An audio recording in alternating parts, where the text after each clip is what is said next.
Thank you all. Welcome you all to the Advan Chief Marketing Officer and Communications Forum.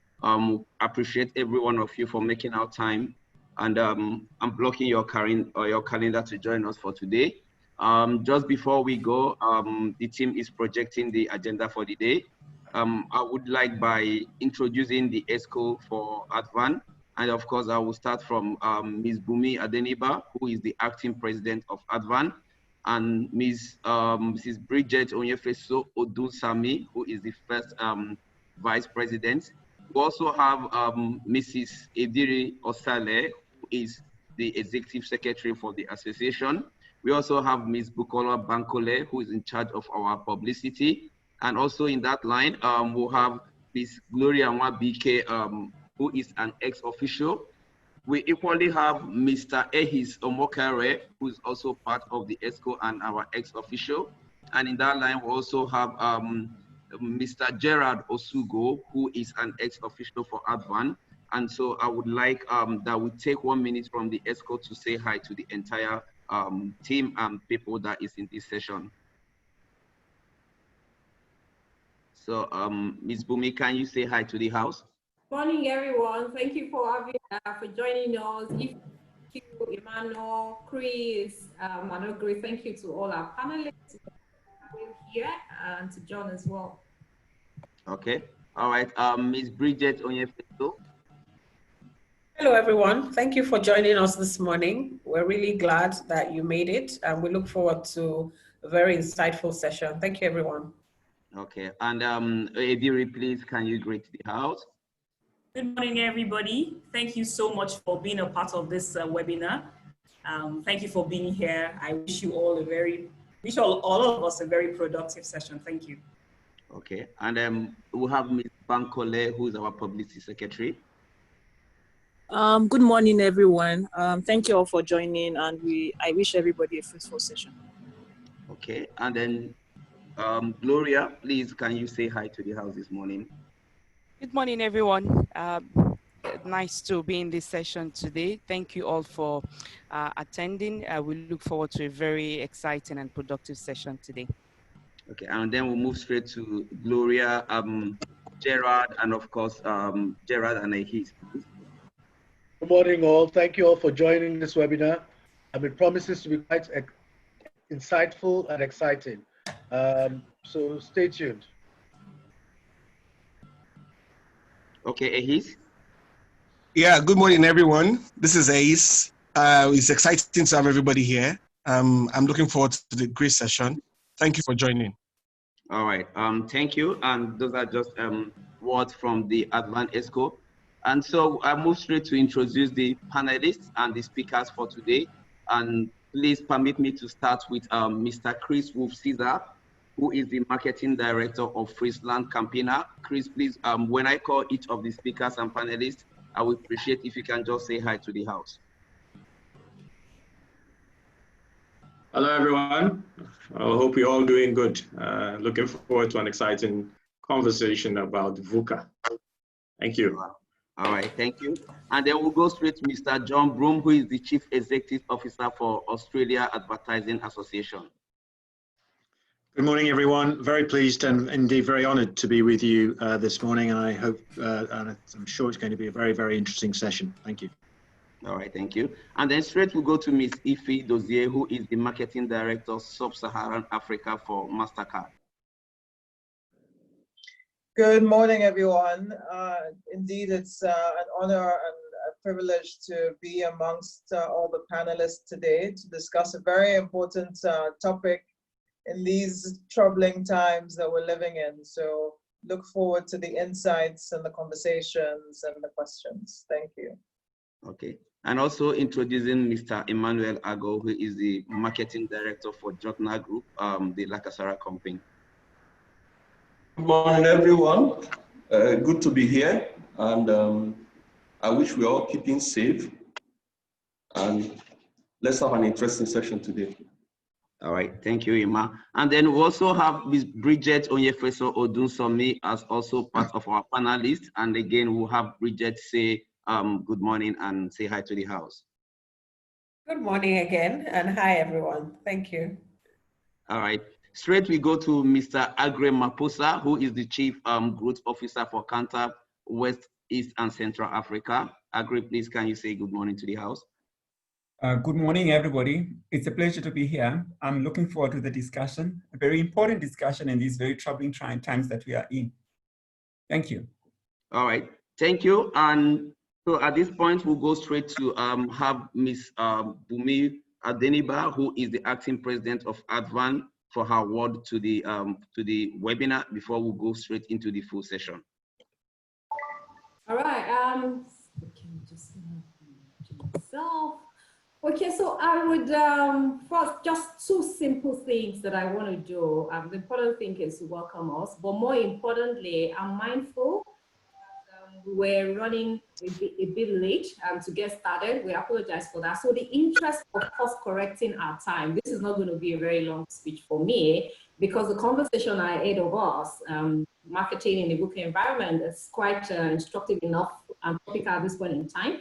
And we bring in the experts. So in the interest of that, I'm just going to say, let's have a quick deliberation, drop your questions and comments. Leave the experts to just help us navigate this conversation. Thank you. Okay. All right. Thank you, Bumi, for such a very short speech. And I think Bumi has just hit the point directly. We all know the whole business landscape has become extremely competitive. We're quite in a very pivotal point as marketeers, especially for Nigeria, where a market that have been high yielding, high profit has become extremely competitive. We, as marketeers, are living in such a precarious time, right? Because businesses and landscape are getting redrawn. Landscapes are getting shifted right under our feet. And how do we stay relevant? How do we stay as a body of marketeers, a community of marketeers, ensure that we deliver relevance and grow to the business we operate? And of course, the COVID pandemic has made it more big a question for us as marketeers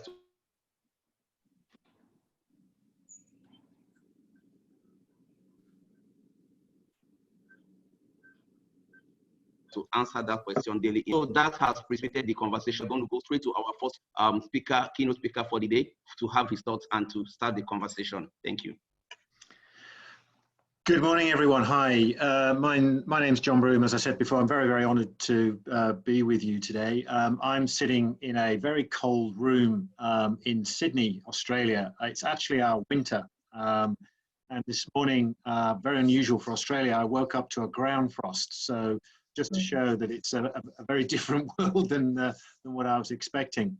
What I'm going to do now is I'm going to share my screen. And this is the moment when all panelists, you know, hold their heart in their mouth to make sure that the tech actually works. So I'm hoping that you can now see that. If somebody could just wave to me just to say that, yep, great, thank you very much, that you can see it. And I'm now going to go to full screen and hopefully this will work. Yeah, there we go. So yeah, look, I actually want to start off with a key message that we're all marketers on this call. And within all our businesses, no matter what shape or size or category or industry that we deal with, it's incumbent on us to turn adversity into opportunity. Simply put, no other profession is closer to the customer or the consumer. And in times of great adversity and change, particularly when consumer behavior and consumer sentiment is changing, the rest of the business, be they the finance people, the production people, the CEO, or whoever, should be turning to the marketer to be able to say, what do we do now? So by way of introduction, I actually don't call myself a CEO of an advertiser association. My DNA is brand marketing. Like a lot of you guys, my entire career has been spent in marketing, primarily with FMCG companies. On the screen now you can see a few that I've worked for.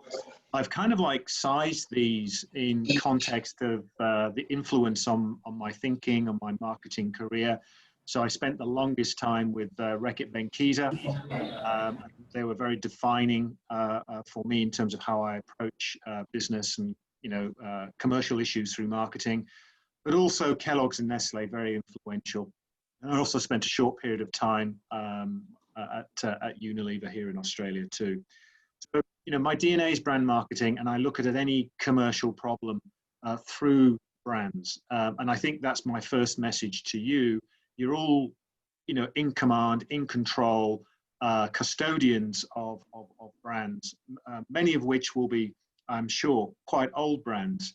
And in some ways, we have a short responsibility because in our careers, because typically we pick up a brand from somebody else, we look after it for a few years. Hopefully, by the end of the time when we pass it on to somebody else, we leave it in a much more healthy state.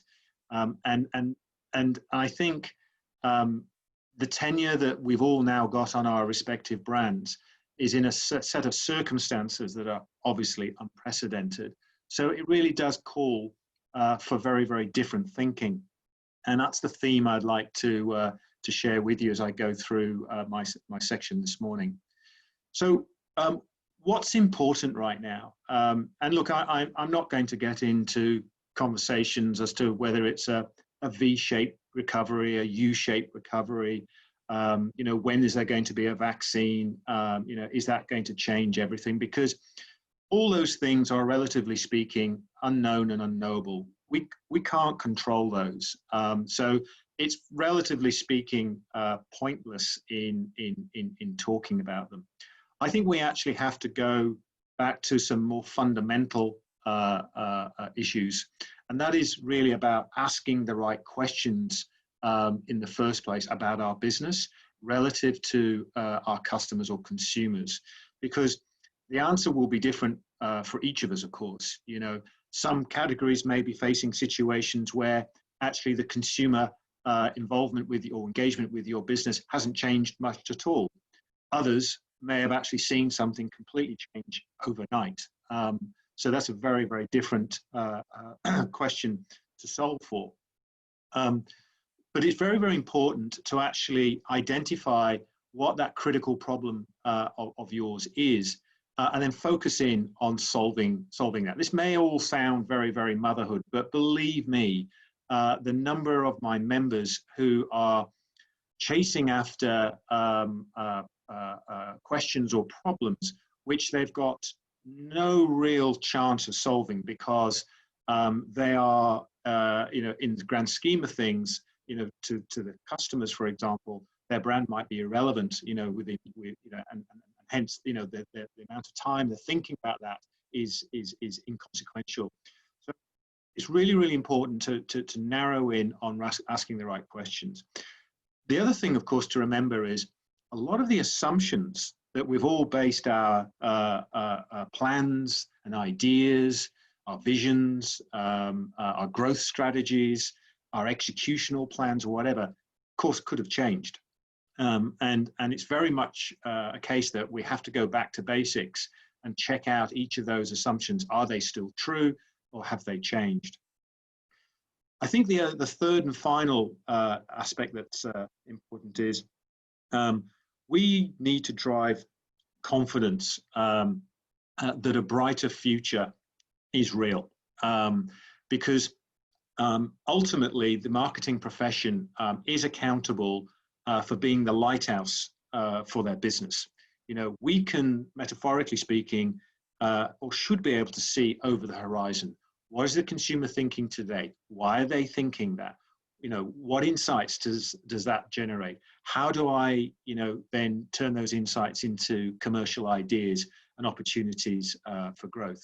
Bringing that type of conversation to the leadership room and being able to actually articulate in appropriate storytelling what a brighter future looks like, and very, very importantly, how to get there, is the job of the Chief Marketing Officer. It doesn't matter what we call ourselves, and I can wax lyrical about this. Chief Growth Officer, Chief Experience Officer, Chief Customer Officer, it's all rubbish. At the end of the day, We are marketers at heart, and we are chief marketing officers, and that's our role in the leadership room. In terms of the context of the VUCA world, I thought that it'd be best to try and explain in the short amount of time that I've got 5 things that matter right now. And I've drawn, obviously, these 5 things from a lot of what I see here in my market, but I'm sure that many of them are consistent with your market as well. And I'm sure we can talk about some of them in more depth in the panel section at the end of the presentations. Where I'd like to start is around, believe it or not, capabilities. Interestingly, Australia, as you may or may not be aware, has had 29 years of no recession. We haven't had a recession in Australia since the early 90s. We've got a whole generation or 2 of marketers who have never experienced an economic downturn. So whereas you might have marketers who've got the fundamental skills, have they actually been asked to use those skills in the economic circumstances that we're now facing? That's point number 1. Point number 2 is that we hear a lot about the hard technical skills that we as marketers need right now, particularly around digital skills, data science, driving insights and ideas from data sources increasingly now driven by technology and MarTech. And I think a lot of the solutions that we see around capability are focused, perhaps too focused, on that area. Where a lot of my members have reached out to the AANA is, John, in order to equip my teams to be able to cope with these unprecedented times, we need to lean into softer skills, what we call higher order human skills, skills to be able to lead change around our brands and our marketing. And an example of what we've done here with the AANAs is that we've responded to that and completely pivoted our capability program. And this is just an example of the type of areas that we're now teaching marketers in Australia. So we've kind of like said, okay, what are those soft skills that people need right now? And we've identified resilience, skills around curiosity, how to think about problem solving creatively, how to actually think about innovation. And this is not just literally new products or new services, how to think innovatively to drive new growth opportunities. But then very, very importantly, once you've got a new plan, how do you actually bring all that together and inspire the organization and win support with that within the leadership room? And that's where strategic storytelling comes in. And believe it or not, it's not all about rational argument and numbers and figures. It's actually about the emotive story as much as anything. Giving people the confidence that there is a brighter future, and that by executing this plan against a right strategy, against some great new insights, that success, growth, whatever the metric is achievable. So that's just the first one. The second one is really, of course, we've seen the rise of online. And we've recently done some research in Australia here around what's going on here. And I'd sum it up by saying we're seeing an accelerated shift to e-commerce, as obviously people are reluctant to go out or in forced lockdowns. So businesses, marketers really need to think about how do you actually deliver your products and services through the online channel, but also the distribution channels that go with it, particularly if you're using third parties. And with increasing spend going to online, how do we deliver mass personalization?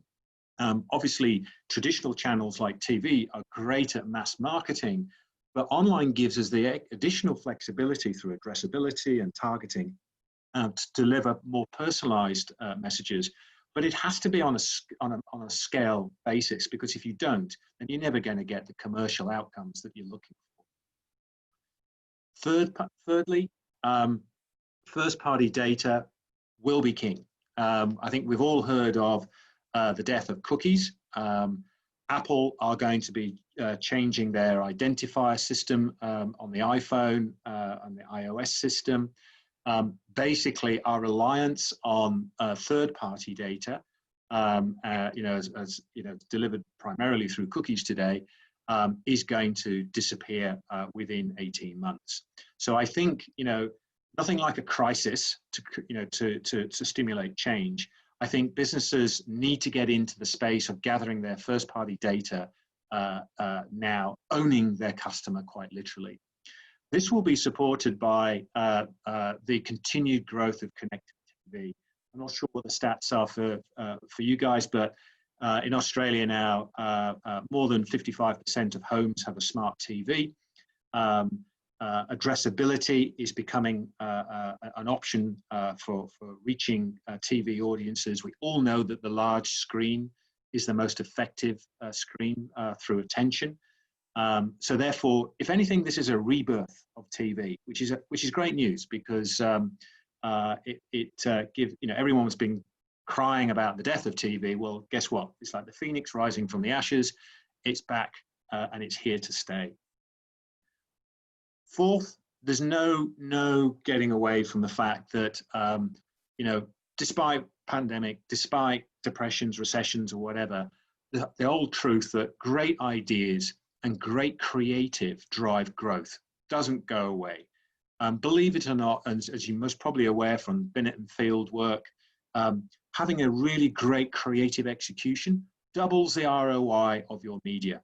One of the problems we have as a marketing profession, and when we look at the complexity of our choices in the marketing mix, is that we compare the ROI of one channel versus the other, assuming that all creative is constant in delivery. It's not. There's great creative, there's rubbish creative. And as you know, great creative doubles your media ROI. So lean in on this, to engage. And if ever there's a time to break rules, this is it.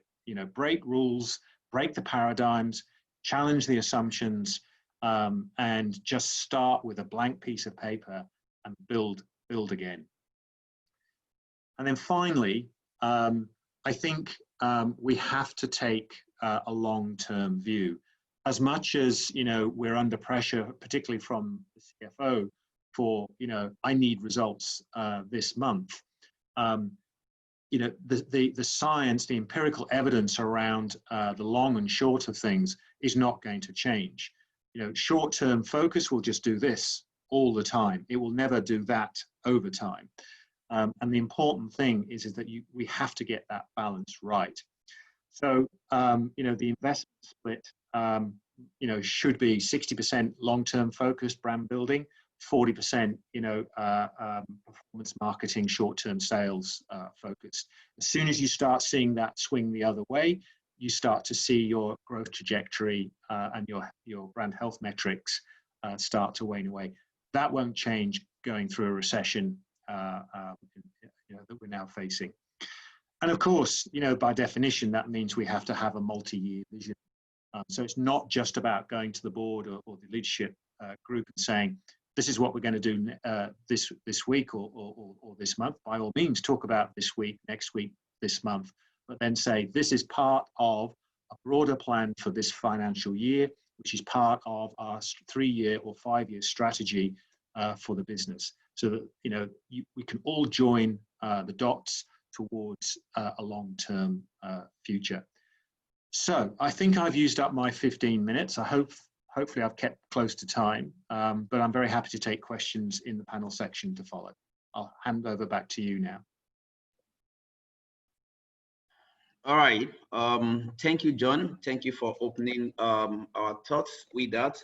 Quite some very great insights from you. I mean, you raised the question: are we asking the right business questions? Are we solving business problems? And as marketeers, why we operate in such a VUCA environment, there needs to say we have to stay relevant, we have to stay creatively purposeful, and of course we have to be solving the problems that the business needs. And of course, are we being pathfinders, to find business opportunities, just so we can always remain relevant and contribute daily to our business operations. And so those are the early thoughts from John. And without much ado, we'll go straight to our second speaker, who is Mr. Cruz with the Marketing Director for Friesland Campaigner. Chris, the floor is yours. Okay. Good morning, everyone, and it's a real honor to be here. Okay, I've got my slides on the screen. If I can just move into slideshow. And thank you, John, for a very interesting perspective and opener. I'd like to be in an environment that hasn't seen inflation in 29 years. It's actually very exciting to be in a place like that. I guess the term VUCA would be very new to many Australians from what I hear from you. Can you move on to my next slide, please? Which is really just what this is about. I remember my first encounter with VUCA. It was long before I moved to Nigeria. You know, countries in Africa, many countries in Africa were termed VUCA countries because everything was so unpredictable that it was difficult to have a long-term strategy for the businesses that were trying to operate there. I'm not here to take everyone through the definition of VUCA. I think everybody probably on this call totally understands that already. I'm also not going to spend a bit of time on too much introduction of myself. I currently work for Friesland Campaigner WAMCO, but I've had experiences that last the last 20-something plus odd years. I don't want you guys to guess my age, even though my gray hairs on my face may give me away. But I've been operating in Africa for quite a while and currently plying my trade with Friesland Campaigner WAMCO. So if we move on to the next slide, I think we all recognize this thing on the screen, right? I think we all do. This is what I call the epitome of VUCA. This is what has put everyone on the same level, that we can have John all the way in Sydney, Australia, talking to us about a topic which probably a couple of years ago may have been a bit difficult to have a conversation across the globe. But this is the epitome of VUCA. This is where the coronavirus has made all of us, has actually made the whole world into a place where it's volatile, it's complex, it's uncertain, and it's definitely not predictable. If you move on to my next slide, next slide. I think when it hit, I think you all would recall that in Nigeria we had a lockdown, and then in recent times we've had an ease of lockdown. Just take a look at the headlines you're seeing. Okay, I think we moved a little bit too fast. Yeah, and look at the headlines you're seeing. I mean, this is a bit of unpredictability. Even during lockdown and even at ease of lockdown, we're still unsure whether we want to reopen school or reopen worship centers. Everything is being rendered into a state of uncertainty. And I think it's not just us, but everywhere in the world. The next slide is really my favorite slide that I've used a couple of times to describe how we find ourselves in these current times. Next slide, please. Now, how many of you recognize the gentleman in the picture? I think we all do. The man in the glasses is called Dr. Fauci. He's the big guy who looks after diseases in the world. He's the main go-to person. He's the guru. Now, the guy next to him is supposed to be the most powerful man in the world. He's the president of the United States. And the statement this Dr. Fauci makes, which I quite like and actually epitomizes what VUCA is all about, is you don't make the timeline. The virus makes the timeline, which means we all have to sit and wait and see what happens to this virus. Am I right? That for me is what VUCA is all about. And if the mighty USA is also having these issues and is in a state of VUCA, then what about the rest of us in the so-called developing world in places like in Africa and in places like Nigeria? We are in probably in a much more difficult position. So the whole thing about marketing in VUCA starts from the external environment, what is going on, and then we start narrowing down to, okay, so what does it mean for us? Next slide, please. So this is a slide which some of you on this platform, my colleague marketing directors, would know that these are the conversations happening in the boardroom or in the meeting rooms of most of our businesses at the moment. I see some faces nodding their heads. Okay, aside from the pandemic, you know, we've seen what is happening to our oil price. We've seen that you know, our exchange rate is changing. Actually, the real issue at the moment is that you can't even get enough forex to conduct your business, which you would ask, what has a marketeer got to do with these issues? But I will come to that. And then we also see an upward trend in inflation. So we've seen things moving up, price of goods moving up above stuff. I see Bumi nodding her head, you know, and we've got to stay close to it. This is really what our bosses want to talk about. And I think it's important that we contextualize it properly. I had to add port condition because, you know, you can do all the creative stuff you want, but if you can't get your raw materials out of the port into your factory or wherever you're doing, you're actually not going to do any marketing at all, okay? So this is really the reality, and most of our businesses are in this environment at the moment. But John, next slide, John did raise a very important word, which I quite liked, because that is the basis of my conversation with everyone today. Next slide, please. Which is, marketing needs to be a lighthouse to guide business. It may sound cliche, but it is the truth. And if you take the analogy of a lighthouse stands at the beach, and in whether you've got troubled waters or calm waters, a lighthouse shines its light for ships to find their way to the port. And that is what we must do as marketeers. We've got to be able to create that light that our consumers and our customers and the people who rely on us to find that light and navigate their way to us. We are in a competitive environment, so the brighter your light shine, the brighter you're going to get your consumers and customers to port. And John did mention, and I will keep quoting him because I like the fact that someone so far away and in a different kind of world seems to be having very similar points of view to what I'm about to say, is that there is opportunity, and there are opportunities. And most companies are benefiting from these opportunities because they are able to navigate through these stormy waters. Next slide.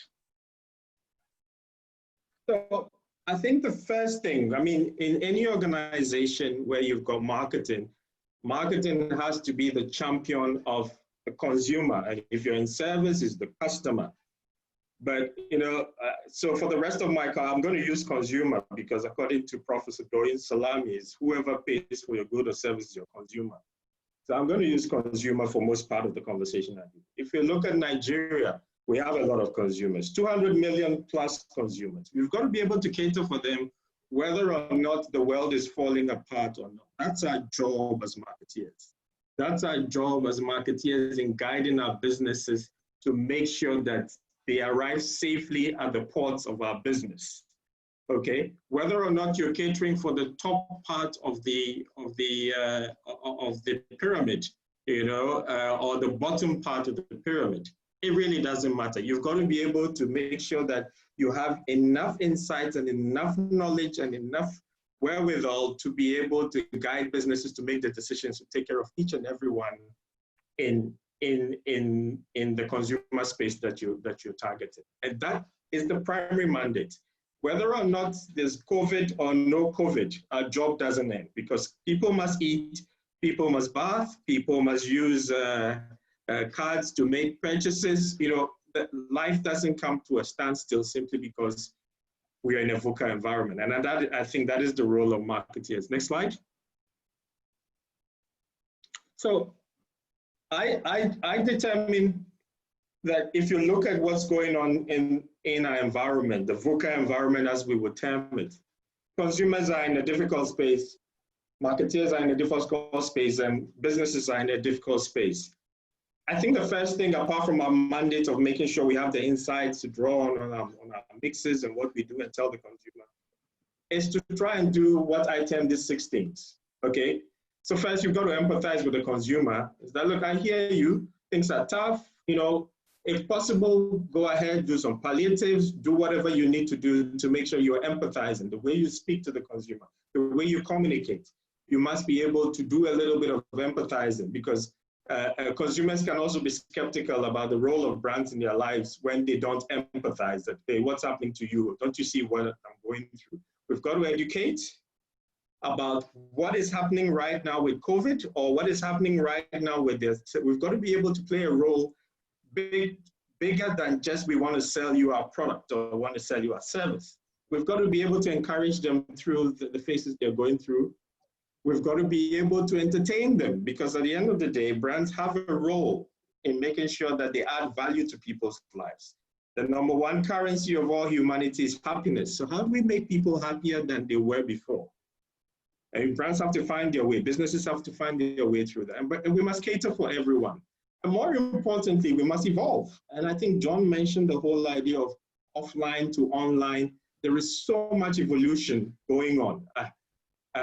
Recently, I had to buy a product, a hand sanitizer, and I looked at the label, and I saw that it came from one of our beverage producing companies, and I go, wow, you've got to evolve in these times. When things are changing, you've got to move with the times. And I think those are the things that we as marketeers have a role to our consumers in making sure that we stay close to them. Next slide, please. I'm not going to go through all of this, but there's some practical things to focus on. This is a chart I found in the WPP, whatever, about in the WPP document about what you do regards communication, how you remain responsible in the short term, you think long term, how you engage different audiences, but more importantly, how you activate your purpose. Because we all operate for businesses that have a purpose. So you've got to be able to make sure you navigate it in the way that you live your purpose, but your way of achieving that purpose is you remain agile. You have to evolve to actually continue to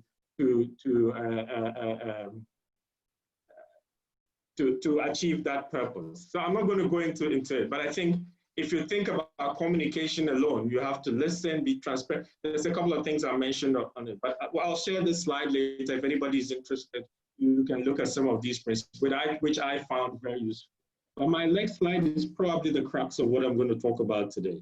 Next slide. I say be commercially agile and operationally shrewd.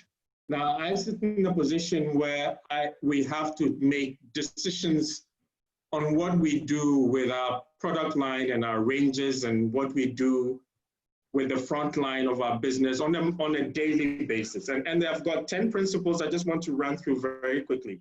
I hope I don't overdo my time. The first is ensure the science of marketing practice leads. Now, all of us on this call are marketeers, and we know that there are certain things that we must make sure are right. So first of all, when it comes to communication, make sure your creativity is on the spot. Make sure that your mix in terms of what you're doing with your product or your services, with pricing, the things that you know if you move, the mundane stuff, you know if you move will have the impact that you so desire. It is not the fluffy stuff, which sometimes we can get drawn into. And I guess in most businesses, you find marketeers get termed with various names. They like the fluffy stuff. In VUCA times, make sure the science leads. Ensure the business understands that this is the part of the business that is holding our access to our most important stakeholder, consumers, in place. Your strategy is in your product or your service. It is not in any digital strategy or whatever. What you're selling is your strategy. You can have some other supportive strategy, but if it's not talking to what you're selling or what you're trying to sell, then forget it. And I think that's very important. Wield your pricing sword with circumspection, okay? You saw all the things happening in the market that I talked about, oil price, whatever. There is pressure on our bottom lines. There is pressure on our profits. There is pressure on businesses delivering their mantle to their shareholders. So pricing is a tool that must be wielded. but you've got to use it with circumspection. Don't leave opportunities on the table, but at the same time, don't get greedy. And so marketeers need to understand how to wield that sword very well, else you cut yourself and it will be a deep wound for a long time. I can't believe I'm saying this in a marketing forum, but AMP is great to have, but not a God-given right, okay? It will be cut when things get tough. Let's get used to it. But when things get tough, let's understand what we do before that. If you don't have AMP, it doesn't mean that your business comes to an end. And you've got to make sure that you're investing in your product so that when the AMP is cut, you have enough to hold you through the tough times. Everyone is a frontline person, okay? Don't stay in the comfort in the office and try and, new slides and you've got to understand what is happening on the ground, okay? I think my time is running out. And then you've got to remain operationally shrewd. Use partners, create transparency, use data, etc. Make sure that you are actually on top of your information. You're fishing where the fish. Next slide.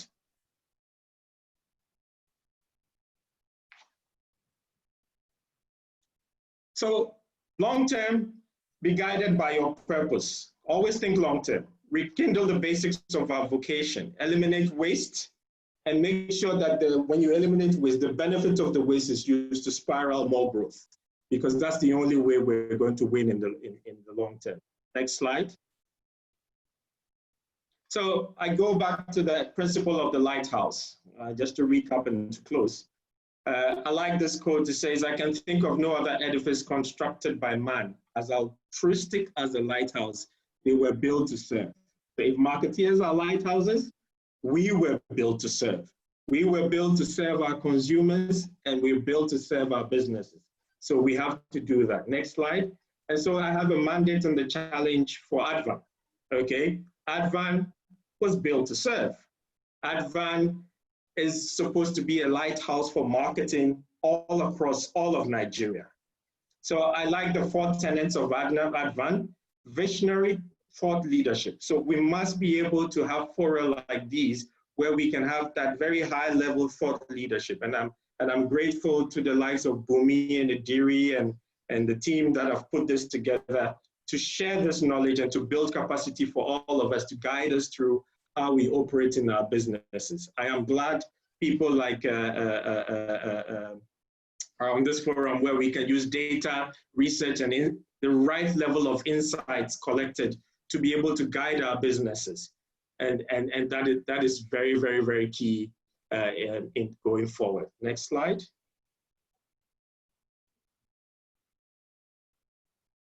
So there will be winners and there will be losers. In VUCA environments, if you don't act fast, remain agile, and be flexible, you will lose. It's as simple as that. And we've seen some of the big organizations globally lose. But for us as marketeers, our job is make sure that our businesses don't lose. So we have to find the opportunity within the difficult moments that we find ourselves. And I think that is the basis of why we are here today. How do we navigate marketing during these VUCA times? And by that, I go to my last slide.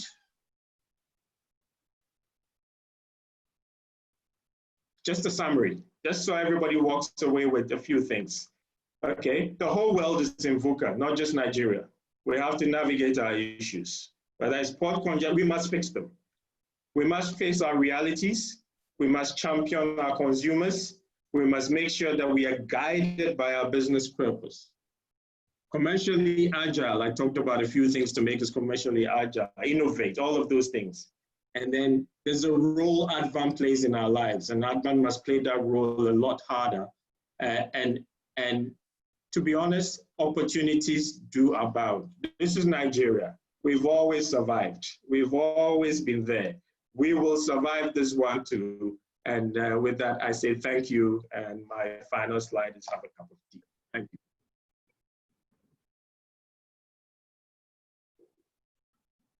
Wow.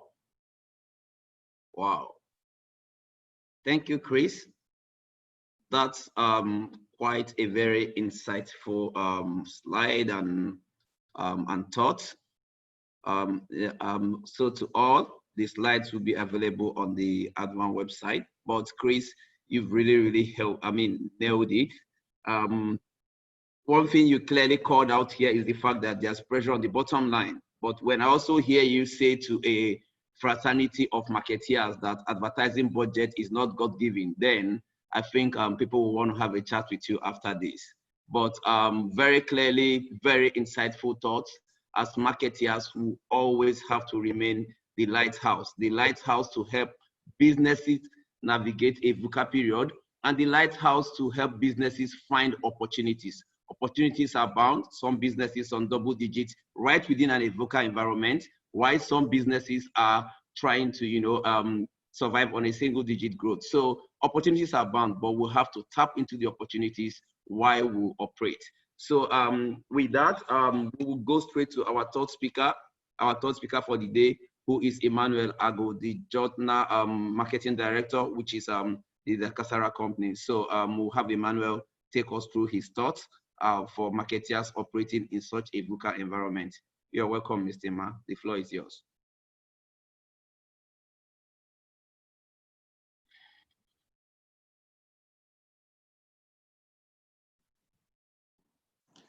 Can you put my slide on?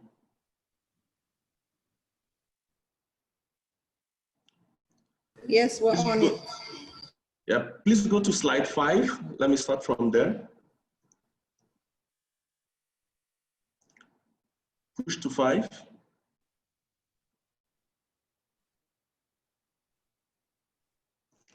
Okay, good morning, everyone. My name is Emmanuel Ago. I work for the Lakasara company. Prior to working for Lakasara, I've had an experience working with Diageo, Guinness Nigeria, and then Heineken, Nigerian breweries. I'm here to make presentation on how to conduct marketing in a VUCA environment.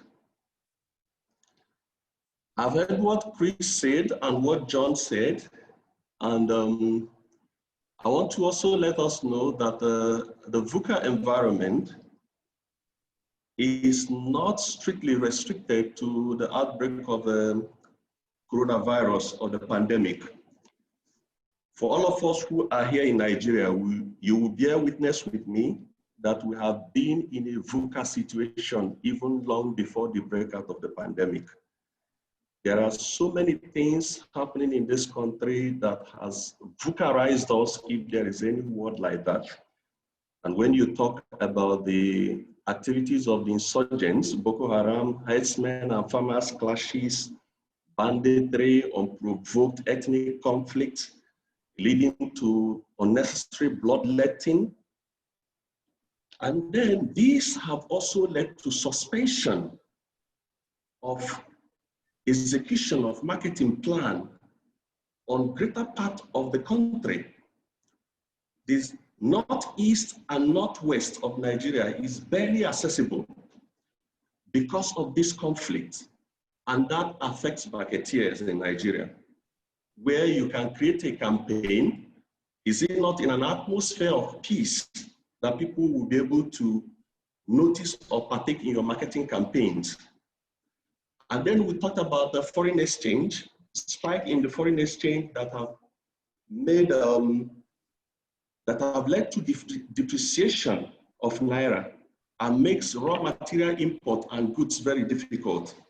And all these things has a role that it plays in decreasing the company's bottom line. We haven't also talked about policy somersault by the government of the day. Here in Lagos, we witnessed the policy issues that led to the banning of GoCada, Max.ng, OPay, and their likes. And these guys have business plans, they have marketing plans, they have marketeers in their midst, but overnight, government came up with a policy that saw them out of the market. So issues about policy somersault by government, issues about multiplicities of taxes, license charges, import and trade restrictions, trade and labor union pressures, energy and power issues have caused companies' operational costs to go high and make marketing budget very prone to be the first thing that most organizations do to cut budget. And then we see that with these whole issues in this country, even before the advent of coronavirus, Nigeria has been operating in a very serious VUCA environment. VUCA in the sense that most of these things are even created by Nigerians. And then it makes it difficult for any marketeer to predict with exactitude of what kind of frequent changes you witness in the consumer decision journey when the environment is very unstable. So without taking much of our time, what I really wanted to share with us is, despite all these issues that have been listed, both by John and both by Chris, are there still hope in doing business? Are there still hope for marketeers to conduct their activities in a VUCA environment such as ours? And I tried to outline some few points that I think should be the beacon of light in guiding marketeers in operating in a VUCA environment. Next slide, please.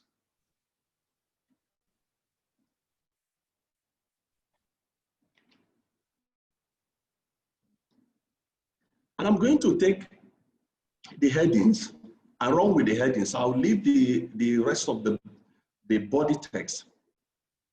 And the first point for me is encourage the right values. If we as marketeers must survive in a VUCA environment, we should start with ourselves.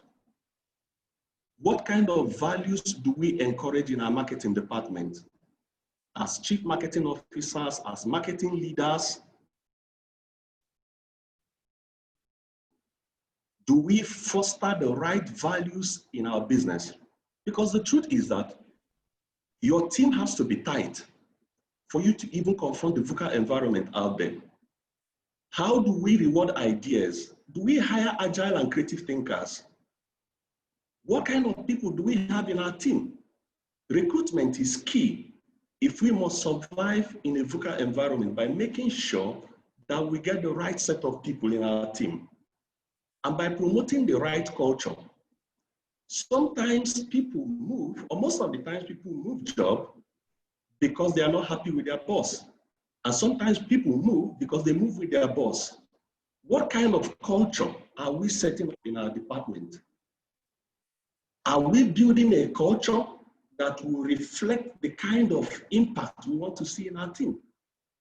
We need to put our house in order first, before we can think of fighting the battle out there. If I take the words of Napoleon Bonaparte, he said, God is not with the battalion, but with the finest shot. It is not about having 30, 40, 50 people in the marketing department. 7, 8, 9, 10 people that knows what to do at the right time and at the right moment is enough to do and engage in this battle. So encouraging the right values, starting from how we set up the department, the kind of people we have, the freedom and the culture that we embed in our system will help us navigate the VUCA system. Next slide, please. Next slide. And then my other next slide, which is is about being flexible and collaborative. Most of the times, the issues that we have in our various offices, in our various departments, is because we have failed to remove internal barriers, and we have also failed to build internal bridges. There's always a conflict between marketing and sales. How do we go about fostering collaboration and being flexible? And how do we break down silos? Because if we are to be fit to fight, we need to deal with these hygiene issues right from the department before you even start confronting the environment. So are we fluid? Are we collaborative enough to respond to the forces of change? And how are we being adaptive to be able to separate and design through paradigm shift from market noises. Next slide.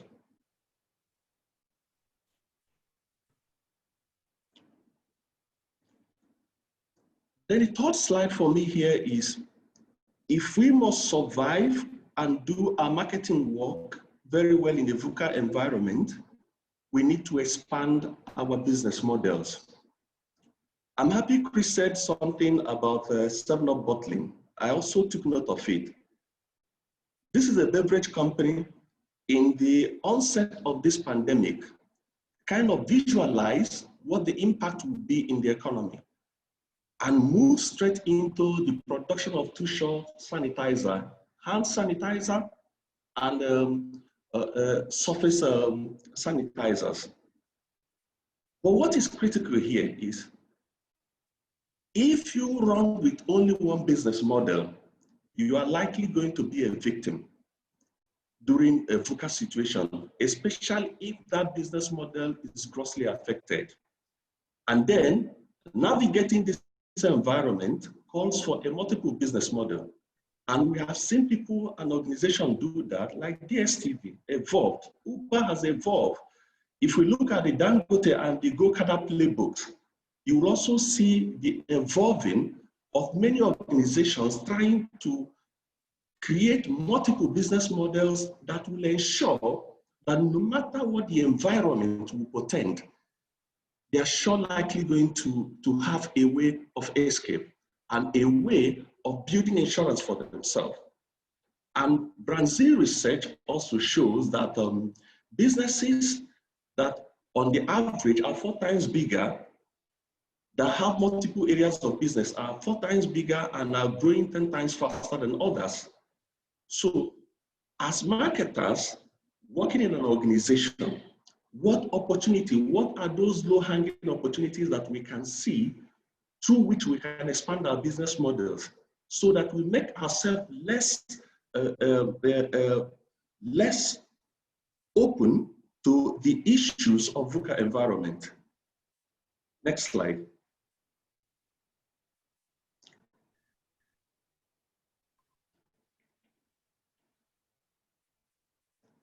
Create meaningful disruption. We have seen a lot of disruptions that are created by technology, whether big or small companies. How disruptive can you be? And disruptions that are scalable, disruptions that are original, disruptions that evolve with consumer needs and expectations. In this global pandemic, we have seen brands evolve. We are all using Zoom. And Zoom has created a big disruption. It has disrupted Skype. It has disrupted all the other video conferencing apps. Disruption is very meaningful in a time like this. And as brand managers, as marketing managers, what opportunity are we creating? How disruptive are we? And how do we tap into the existing opportunities that the VUCA environment is offering to be disruptive? The truth is that even in VUCA, brands are growing. The brands that saw the opportunity space in an environment like this are tapping into it to disrupt and to grow. And the power of the consumers will always be more powerful than the brands. Let's get to the next slide. Next slide. Predict consumer behavior. I won't dwell too much on this. Much has been said about John and much has been said about Chris. But the truth is that there are plethora of data that we can use to predict the behaviors of the consumers. And the earlier we understand the consumer decisions journey, the places the consumers, the evolving of their choice, the taste and the medium of communication, the better we'll operate and sell in a VUCA environment. Because foresight in situations like this beats hindsight. Next slide. Next slide. Delist non-performing brands. In a VUCA period like this, it is important that organizations and companies look at their portfolios of brands. Which of those portfolios are low margin, which of those that are energy sapping, which of those that are not contributing meaningful to the organization's bottom line growth. Delist them. Concentrate your energy on the ones that are doing well. Consolidate and concentrate your marketing efforts on your winning brands and become category kings with those brands. It is a typical war principle. Fight and take over a territory, consolidate your win, then move to another territory to conquer. And concentrate your investment on the ones that give you the best return. Next slide. Next slide, please. Next slide. Shape emerging habits with focus innovation. There has been a lot of opportunity, even in VUCA environment, that creates a whole expansive new ideas that people can tap into. Be bold enough to engage in innovations. Look at opportunities that this VUCA environment are throwing at us and be innovative about it. Unilever reported a sales spike in beverages that contains zinc and vitamin C in their Lipton Immune Support Tea. Even in this COVID era, people are seizing an opportunity to create innovation around affordability, around health, around safety, and around hygiene. And then through the use of contactless solutions with strong functional benefits. So VUCA environment can throw up a lot of blue ocean opportunities that you can tap with compelling innovations. Next slide. Next slide. Sustain new habits using contextual cues. We've seen a lot of habits that is coming up in terms of the way people use sanitizers, in terms of the way people, their behaviors are changing. Marketers can help turn behaviors into habits by identifying those contextual cues that drive those behaviors, and then develop product packaging and marketing that reinforces those contextual cues. Next slide. Next slide. Next slide. Align messages to consumers' mindset. In a moment like this, that the world is going through a gloomy situation, your communication as a marketing professional must be in tune of the mood of the moment. This is not a time for a Mickey Mouse or a Tom and Jerry form of advertising. Your communication must speak with the right tone and chord and touching the mood of the moment, what the consumers are going through. And it is important that we align our messages to consumers' mindset in an environment like this. Next slide. Next slide.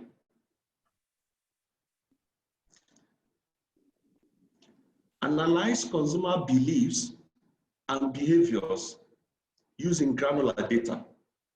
Data is important at this time. And I just want to also let us know that time series data that we have over the years may have changed. Relying on 4 or 5 years of data may not be the relevant thing in the scheme of things now. And it's important that as the evolution of habits, consumer behaviors, and occasions are happening in the marketing space, we follow it up with consistent tracking of our data. Gone are the days when you rely on quarterly brand tracking, quarterly brand health, quarterly retail audit. It has to be done on week or bi-monthly so that you'll be able to follow the consumers where they are going. It is important we understand the changes that are happening in the marketplace, and by driving the right insight and getting those insights from data. Data and analytics must be at the heart of decision making, and creative solutions inspired by human truth must be developed from it. Next slide.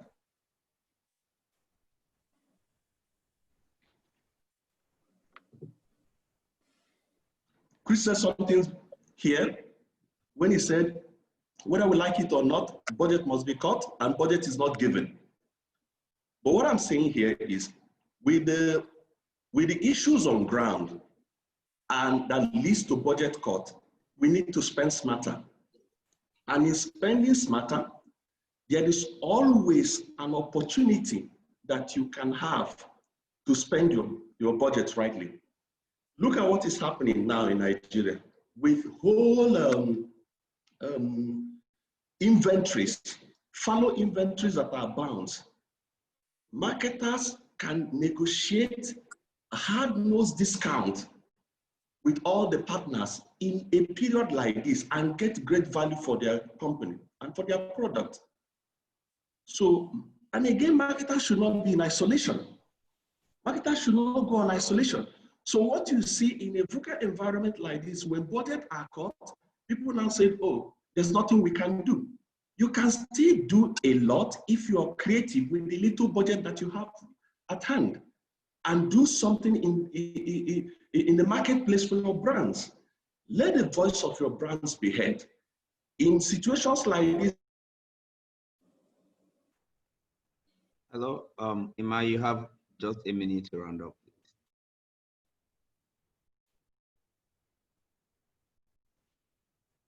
These people pull back, put their budget back, and wait for situations to come back to normal, and forget that consumers are not that consumers come to them in difficult time. They will know the brands that aligns with them, has the potential to rescue any business from crisis. Thank you. Wow. Thank you, Ima. Can you please stop sharing the screen? Dochase team, please, can you stop sharing the screen? All right. Thank you, Ima. Quite some good insights from there. Katin, do we have a marketing department that is fit to fight? A marketing department that is flexible, that is fluid, that is collaborative, especially when it comes to finance department that collaborates very well with the finance, because I know that is a very common thread that runs across all marketing functions. And of course, once as we operate in a VUCA environment, we have to spend smartly. I mean, that is every business see the marketing department as the spending arm of the business. Now, how do we spend smartly and prove to our organizations that our spend is actually contributing to huge returns into the business? And so those are thoughts that that we should have at the back of our mind while we go into the panel discussion. So I think at this moment we'll have to go straight into the panel session, and of course that session will be moderated by Ifeoma Dozie. So Ifeoma, please, would like you to come take over from this moment where we'll go into the panel discussion. Please, for all attendees, put in your questions into the Q&A session, and of course we'll begin to have the conversation, and Ifeoma will drive all the conversation and questions from that point. Ifeoma, please, the floor is yours. Thank you very much, and thanks to all the speakers. I think it's fair to say that there was a degree of consistency across the three speakers in terms of some very powerful marketing principles, which are even more powerful in these volatile times. I think the first question I want to pose, and I'll pose it to Bridget, but I think after Bridget answers, I will give the floor to the other panelists to also share some more insights into the question I want to ask. And it's related to investments. I think it's fair to say, and Emmanuel made this point, that a lot of countries like Nigeria have been going through VUCA for quite some time. However, economists have defined the COVID pandemic as a true black swan. And what we have seen is that even the strongest of brands, and all of us are very familiar with the brand Z rankings globally, We've seen some of the top brands, global brands of the world, reduced investments quite significantly during this period. We also are very well aware, or we should be, about the research that John referenced in terms of the long and the short, the work that has been done by Les Binet and Peter Field, and the importance of finding the right balance between short-term business objectives and long-term brand building. I really like John's reference to 60%, 40%. This is a very important benchmark that I think we all live every day, or we all try and observe every day. So the question is, in these challenging times, how do we balance the long versus the short? How do we manage the pressures, the business pressures to change the dynamic of 60-40 to, in some instances, 100% short, in some instances, 80-20? How do we find the right balance in view of the recessionary business environment that we are facing in Nigeria? All right, thank you. Thank you, Ifeoma, and thank you again to all of the speakers. In fact, my notes are full. I really was scribbling away. So thank you very much. To answer your question, I think, well, I really don't like to look at marketing spend as a cost, right? So like we like to say, you know, where I work at Sambika BTC, it is really an investment, like you put it. So we really have to constantly put it in the face of, you know, the stakeholders, internal stakeholders, leaders, that the investments that we're making are actually not costs, but, you know, they are actually foundational spend for, you know, a future return on investment. So how do we actually manage that perception at the moment? I think that is in creatively communicating to our leaders about what our long-term objectives are in alignment to the overall business strategy. So what is really at the fore of what we need to do now? And I think digitization is really taking the lead on that. So if we actually put our long-term spend into digitization to enhance customer experience across all platforms at this time, I think that will be an immediate solution to looking at investment in a different light. And for the short term, I think those can really, you know, follow as we recover from, you know, the pandemic that we've all found ourselves in. If we all agree at this time, customer experience has really been key to a lot of the consumers. They want to do things when they want to do it, and they want to do it seamlessly. So how do we as businesses now enhance our platforms to ensure that those experiences are seamless? I think that's where we really need to pump in a lot of our investments at this time. Thank you. Thank you. So before we move on to the next question, Emmanuel and the rest of the panelists, nice to see so many familiar faces, by the way. Emmanuel and I worked together at Heineken. Oh, wow. Okay. Where I spent the majority of my career, FMCG, before I moved to MasterCard, where I am today. So Emmanuel, Chris, John, would you like to add some additional insights into that question before I move on to the next question? Yeah, I'm happy to kick off here. Look, the first thing to say is if a business hasn't got any cash, there's no what you can do, right? There's no amount of advice any of us could give to those businesses today. You know, you have to have something to invest in the first place. But on the assumption that you have and you're just deciding what to do with it, then my advice here is a combination of three things. And it all comes together in something I was talking about earlier, which is the strategic storytelling that you do as the market lead with your leadership group. It starts with evidence, right? What evidence is there that you can put in front of the leadership group that doing the same old thing is going to get a different outcome? right? You can most probably present evidence that shows them that doing the same old thing is not going to work at all. And then on top of that, if you can get some evidence that says by doing things differently, by investing for the long term in combination with the short term, you get a different answer, then hopefully, if they're prepared to listen, then you should get a different reaction. The second thing is around risk mitigation, because if the leadership room are prepared to do something differently, they want to be reassured that what happens if things go wrong? So you want to protect your downside.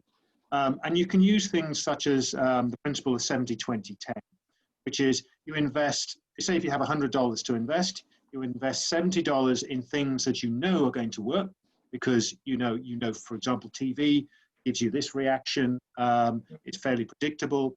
You're going to invest another $20 in something that you've seen somebody else do. Maybe you haven't done it, but you've seen the evidence from their case, and you think, well, I reckon that's going to work for me. A little bit more risky, but you still got some evidence. And then you only invest 10% in stuff that you've got no clue as to whether it's going to work, but it sounds like a great idea. But if you lose, you haven't lost the house.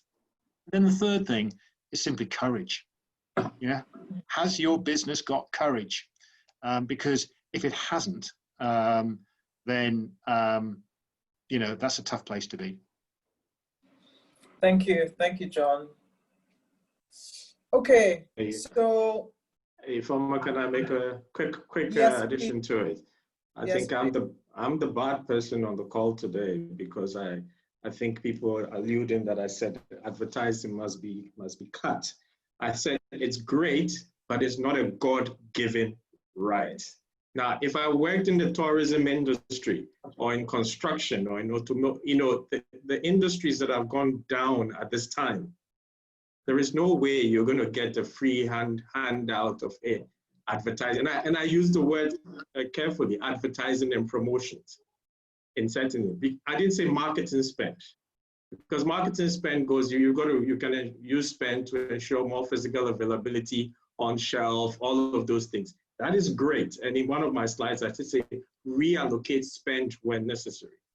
I think a lot of marketers feel my job is no longer valid when I don't have money to spend. And that is the notion that we as a group must start changing. That, that's why you invest in brands over time. And the day you don't have money, you've got to be able to still use the equity of these brands to take you further beyond what you have today. So yeah, just a little bit of clarity. Thank you. Thank you, Chris. If I might okay. say on the long term versus the short term. My name is Agre Maposa. I'm Chief Growth Officer for Kantar across West, East, and Central Africa.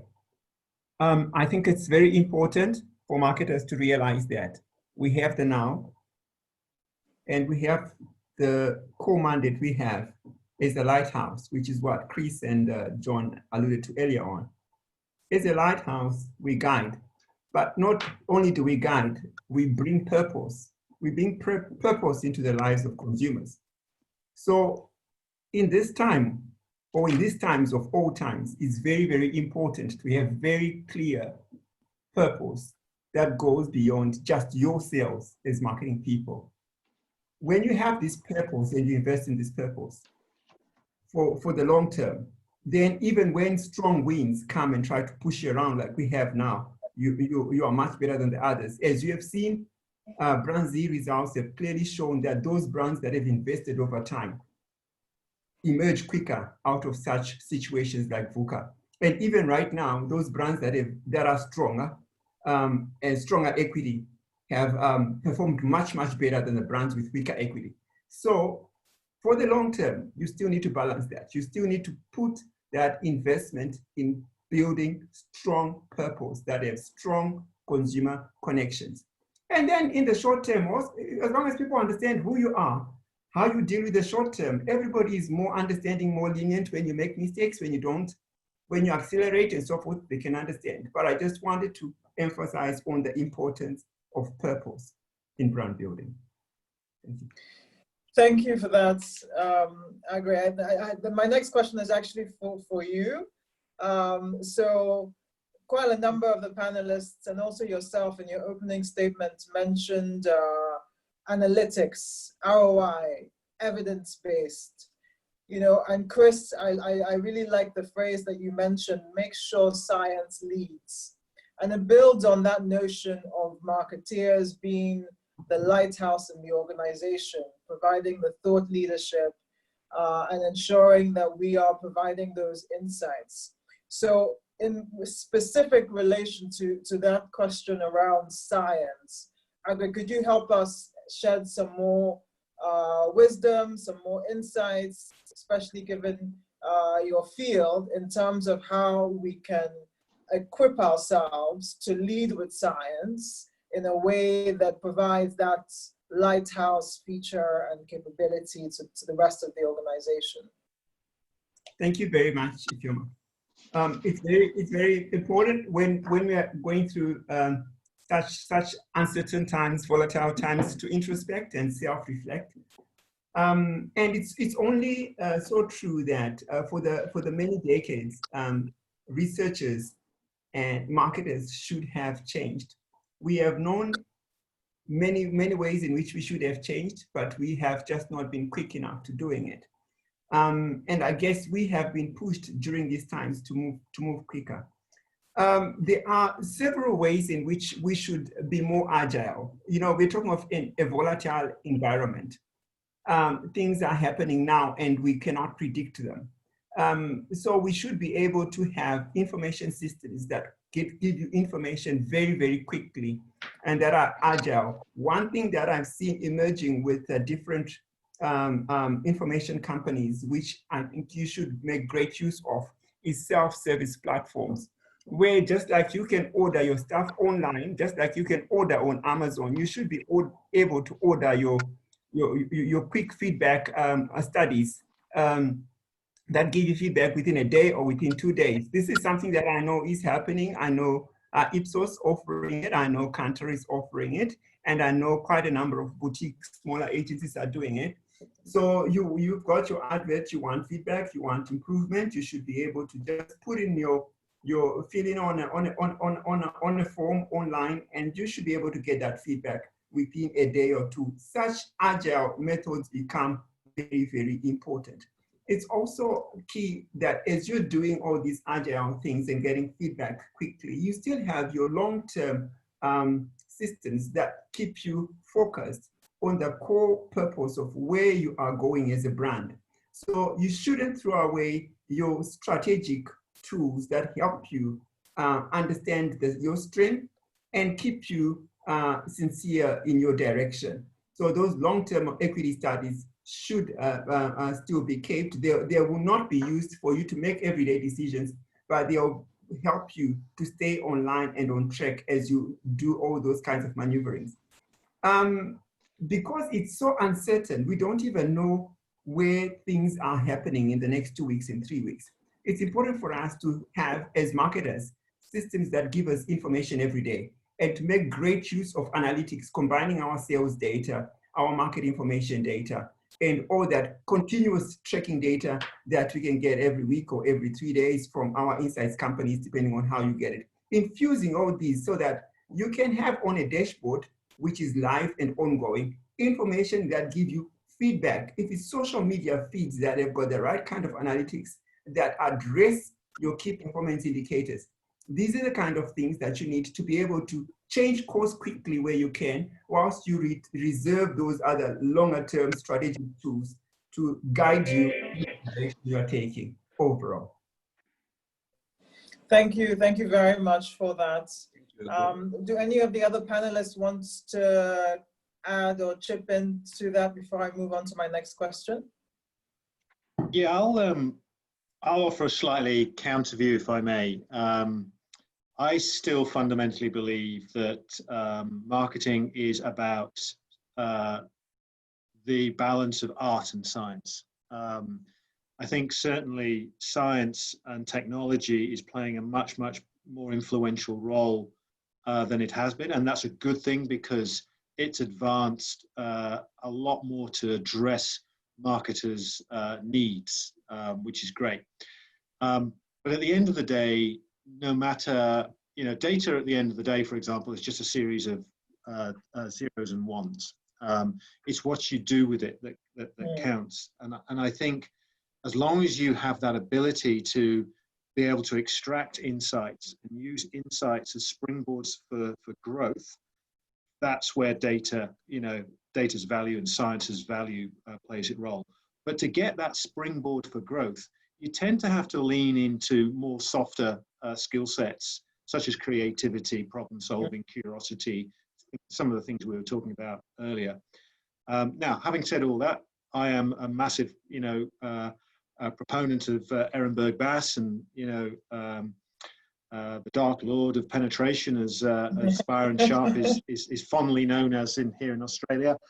Everywhere. And, all his laws are, empirically proven. In fact, when I was at Kellogg's and the Little Red Book came out in 2010, and I read it, and I thought, wow, this is unbelievable. And I went straight to, to my marketing insights guys, and I said, take our data, check each of these laws out. Are they true? And every single one came back verified.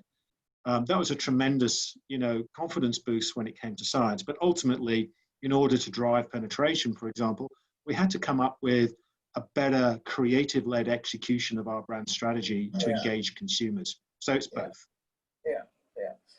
I do agree with that, and it's something I'm very passionate about. I think we've gone through different waves in thinking from our marketing principles, and the Byron Sharp thinking definitely changed perspectives and the lens a bit, but I think it enhanced. It doesn't replace. For me, science, data, ROI, effectiveness does not replace the things that you spoke about in terms of creative storytelling, the curiosity, the purposefulness, the long-term thinking, the brand building, the loyalty.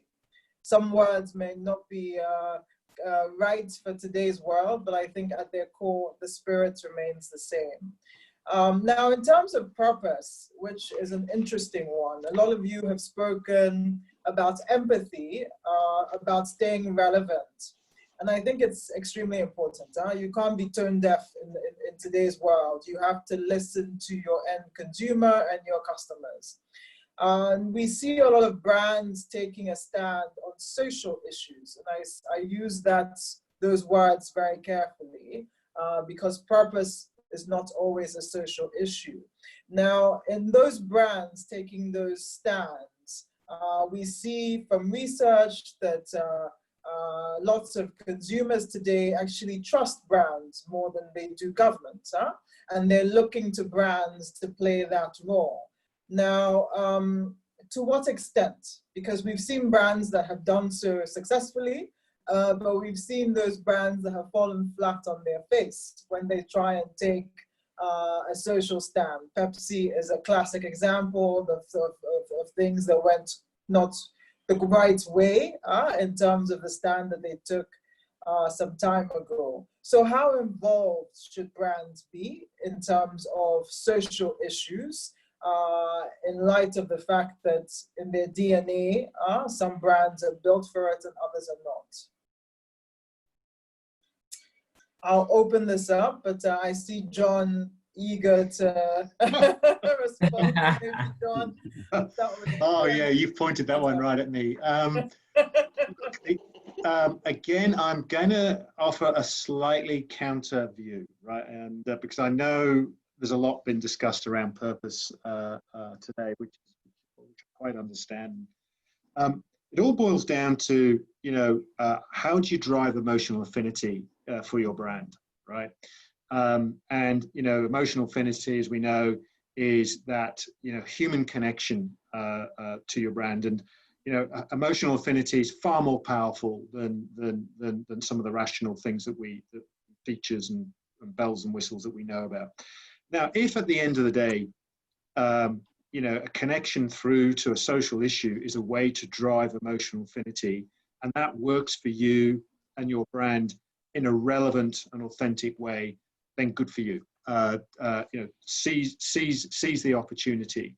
But it's not right for every brand, and I think going back to your example about Pepsi, more recently, of course, in the early stages of COVID, I'm sure we've all seen the YouTube video of the 5-minute COVID ad made up of 30 different brands, same style of music, same, everyone was jumping on the bandwagon. And it quite simply was not distinctive enough by individual brand level. That true emotional affinity, I doubt, was being, driven back to the individual brand. And so it all just became, bland wallpaper. So I think be very, very careful. I mean, obviously, as an ex-Unilever guy and a very, socially and purpose-driven company, they've made a whole corporate strategy out of using purpose to drive brands. And certainly when I was there was a claim to the investor community that 70% of Unilever's growth was driven by purpose-led brands. Now, as a marketer in the organization, I had to bite my tongue slightly because 100% of the marketing spend went behind those brands and nothing went on non-purpose brands. There's a self-fulfilling prophecy, right? So I think we just have to steer clear of the Kool-Aid a little bit and stay true to the fundamentals of marketing. If it drives distinctiveness, if it drives emotional affinity, then it's right for you. But if it doesn't, leave the Kool-Aid. Thanks, John. Chris, I see you smiling. This is thanks, John. I do agree with you to an extent, because brands are like people. Okay, so know thyself. I cannot have been talking about certain things all my life, and then one day there's a big social issue, and then all of a sudden I think I can have a conversation with the world on that social issue, forgetting all the things that I had done, and I expect the audience to take it in or soak it in hook, line, and sinker. I think know thyself, and brands have personality. If it's not in your personality, stay far away from it. And I think that's where I am. And then secondly, brands are built to deliver value to business, not to just become voices for social causes for the sake of it. Let's be very clear about that. So if the social cause you're chasing or challenging is going in dissonance with your business purpose, then you're actually going to cause more confusion than bring in harmony between yourself and that cause. So I go back to my first point: know thyself, which is what your DNA is all about, and then stick to it. And this is not a conversation only for marketing folks. This is a business conversation that needs to be had, because you can do all the right marketing, but you're probably doing something in your supply chain which affects that social cause you're doing. So yeah, that would be my point of view. Thanks. Yeah, thank you. Thank you, guys. I definitely agree with John and Chris. Analogy I really like to use oftentimes when I talk to my colleagues who really throw all sorts of things at us in marketing. Are you not going to stand up for this? Are you not going to do that? Is you must really know where you're from. You must really know who your parents are. And back to what Chris says, know thyself. Because if you don't know yourself, you're going to be confused and be, drawn in various directions. So what purpose really? So not to rehash what John and Chris has said, I'm totally aligned, especially to the last point, what Chris said about know thyself and really stand for what your purpose actually has said, driving and you're delivering to. So I wanted to just add that. Thank you. And then for me, again, it's important that if you want to get involved in social issues as a brand, despite the fact that whether it is your purpose or your DNA, the way you also go about it matters a lot. in terms of driving through authenticity, showing that you really care for the people or for the issues or the social issues that you're chasing, and not just making it look like you are driving it for a commercial value. Because when consumers start seeing that you are not authentic, even in your social costs, then it has tendency to boomerang. So one has to be honest, one has to be authentic, one has to show empathy, show that you really care for the consumers, even in the course of those social issues, and not just doing it for trying to exploit the people or exploit the situation that you are supposed to salvage. That's what I have to put on this. Super. Thanks so much. This is definitely a conversation that I think we could spend hours on, but we have to manage timelines, and we've received quite a number of questions from the people who are listening on. So there are a few questions around effectiveness. Specifically, how can we become more effective to measure the direct impact on business performances? And a specific one on ROI, how can we demonstrate ROI via the online channels? So Advan, maybe I'll start with you to help us. Again, you shed some light on that earlier, on that question, but in terms of, how can we equip marketeers to become more effective in measuring the direct impact on business performance? Advan, I'll start with you before I hand over to the rest.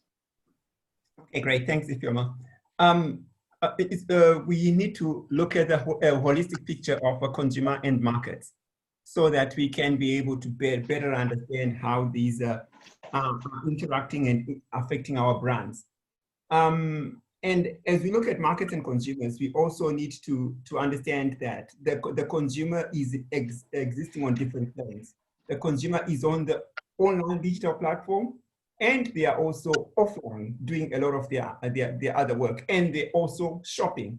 So what's important is to come up with measures that can integrate these different worlds of consumers, because these different worlds of consumers are in fact all intertwined to be one. There is a big risk that with the development of digital platforms and solutions and a lot of activity regarding e-commerce and also regarding communication and engagement online, there has been a tendency to use certain heuristics that are not directly aligned to how we build brands or how brands are built in the minds of consumers, like overdwelling on likes, on size, and on all those other measures that come out online. What's important is to integrate digital measures with the consumer measures that we've always had, whether these are coming from studies or other platforms. Technology has indeed helped us to be able to use passive measures. For instance, if you're using eye tracking, or if you're using facial expressions, or if for all the different digital ads that are being shown, so you can be able to tell, for instance, how people feel or engage with this. We should be able to combine these technical advancements that are to our benefit with the softer, insightful or in-depth measures that we've always used in understanding consumers. And then have a good understanding of how these intertwine and how these actually lead to the eventual activity of purchase and also likely repeat purchase, which is like longer-term brand building. Thank you. I would support what Agri is saying there. I think every business is different. I think, and if you, so basically identify the lead indicators that are directly related to your business performance, right? If you can't hardwire the business outcome you're looking for directly to the media spend in whichever channel, online or wherever, and some businesses can, if you're in e-com or whatever, you can do that. But if you can't, then at least then identify the lead indicators that lead to business outcome. And in my world, that was very simply unprompted awareness as a measure of saliency, penetration, and also what we called physical availability, which is the distribution. Were you present in store?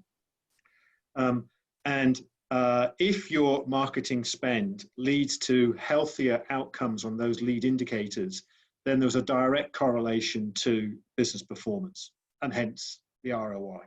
And then it's simply a case. It's not that simple, but you then just have to test, learn, modify, test, learn, modify, test, learn, modify, get to that right combination, and find that ultimate mix. The only alternative I found to that involves lots of money, going to companies like Kantar and spending a fortune on marketing mix modelers and things like that, which not everyone, can do, nor needs to do, to be honest. Thank you. Before we move on, I think we have a few comments from our hosts, so I'll just pass over back to them to say a few words before we proceed. Obum. Okay. Okay. Thank you, Ifeoma. Quite a good and insightful session the panel session has really been. So at this moment, we'll just give a minute to Dochase. Dochase is our host partner, our digital partner in Advan. Just a minute for him to share some of his thoughts, and then we can go back to the question and round up. All right, Dochase team.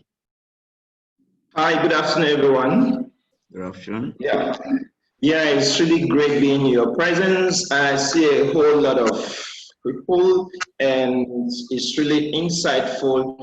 And you guys have really touched every aspect of marketing, especially with regards to this time that we know that things are changing and we just have to change. So I don't have much to say, but it's just to let the house know that, while in the process of adapting to the new normal, we are your partner to work with you all through, right from the point of executing your advertising programs. And Dochase integrates your data, technology, and creativity to help you reach your target audience and also to reach your marketing goals. This includes banner advertising, rich media, native advertising, and then we have an intellectual property around direct to mobile. We have access to over 85% of the mobile phones in Nigeria, and we have integrated with other platforms and to enable us to reach about 95% of people on the internet, and we have over 5 billion reach monthly, and over 50 exchanges are connected to Dochase.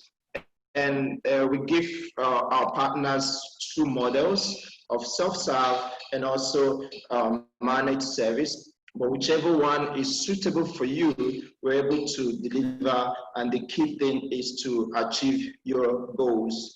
And we have very strong targeting options, which helps to save your budget. Instead of pushing your budget to everyone, it targets and narrows down to your target audience. We also have access to DMPs.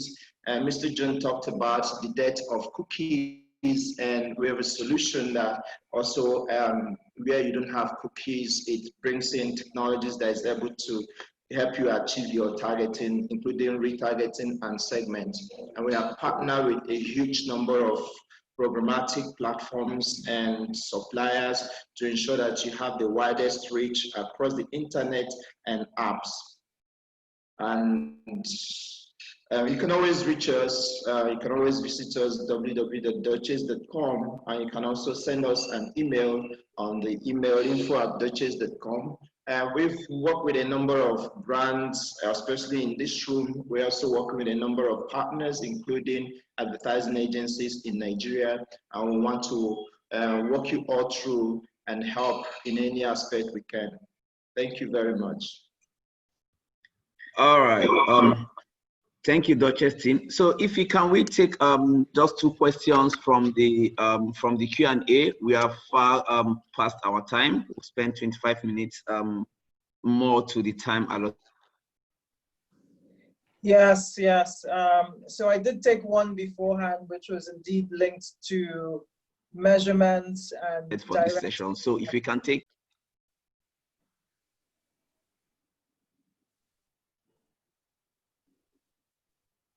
Can you guys hear me?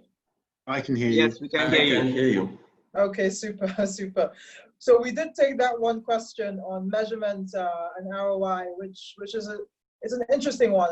So I think if you have the money to invest, you can do market mix modeling. Kantar, Ipsos can enable you to have the right kind of data. Online is very critical because you have the ability to be nimble. You can test, you can modify, you can repeat the process over in a quick turnaround time, as John said.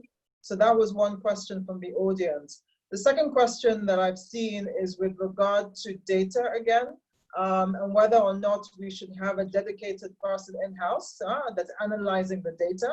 I think some institutions have this. That's their research department or consumer insights department, but open it up to the floor. I think the question was specifically to Chris, whether organizations should have a dedicated in-house analyst that's focusing on providing the right kind of information as opposed to everyone chasing numbers. So Chris, should we start with you?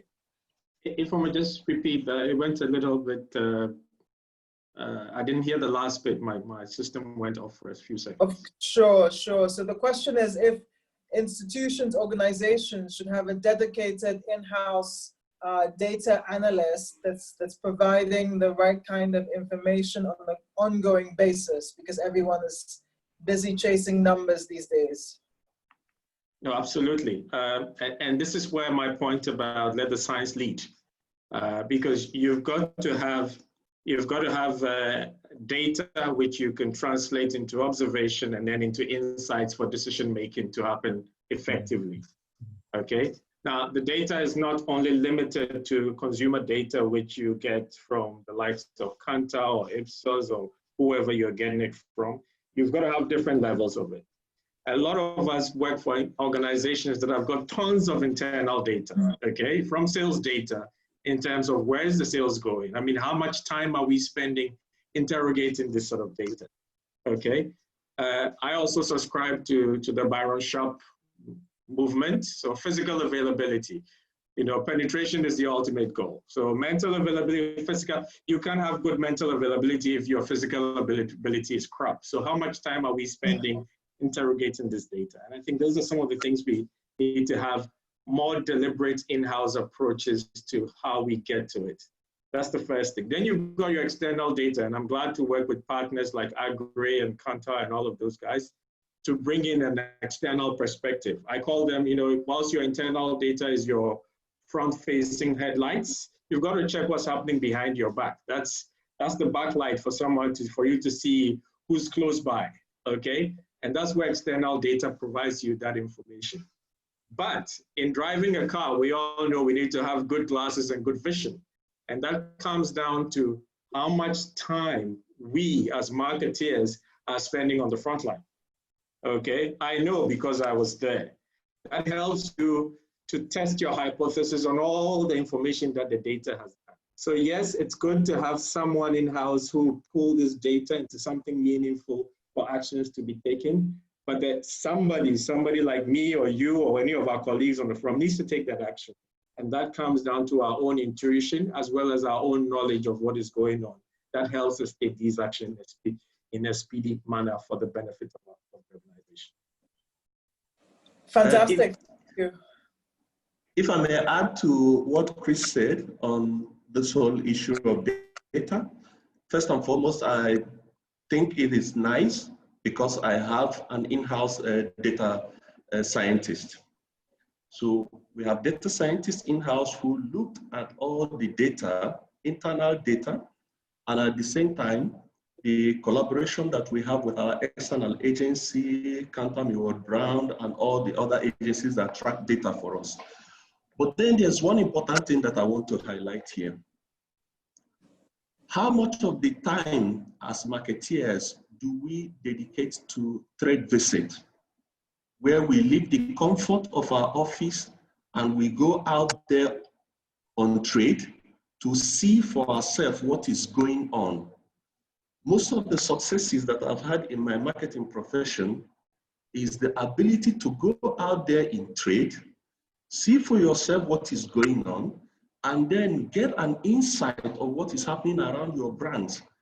That even before the quarterly data or the bi-monthly data will hit your decks from the external data agencies, you already have an idea of what is happening to your brand.